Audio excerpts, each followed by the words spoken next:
ஆண்டவருக்காக இருக்கேன், அவருக்காக தான் மறிக்கணும். ரத்த சாட்சியாக மறிச்சா நமக்கு இன்னும் ஸ்லாகியவங்க. எத்தனை பேர் ஆமேன்னு சொல்கிறீங்க?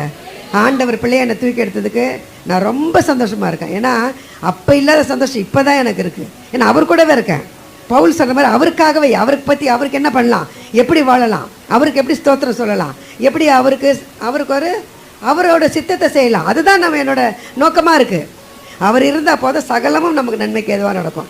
ஸோ ஒவ்வொரு இடத்துலையும் போய் நான் இன்னும் நிறைய பேருக்கு சாட்சியாகவும் செய்தி கொடுக்குறவங்களும் நான் மாறணும். ஆண்டவர் ஆசீர்வதிக்கணும். எனக்காக ஜெபிச்சுக்குங்க. இந்த சினிமா துறை மக்களுக்காக ஜெபிங்க, தயவுசெய்து ஜெபிங்க.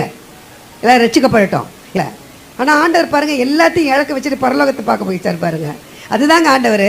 ஐஸ்வர்யன் பரலோகத்தில் நுழைய முடியாது, நான் நுழைஞ்சே இருக்க முடியாது கண்டிப்பாக. ஆனால் ஆண்டவர் எல்லாத்தையும் இழக்க வச்சு பரிசுத்த தேவனை தெரிந்து கொள்ள வச்சார் பாருங்க. ஒரு பரிசுத்தமான வாழ்க்கை வாழ, அதுதாங்க ஆண்டவர். அதுதான் ஆண்டவர். நம்மை மாற்றக்கூடியவர். நம் மனசை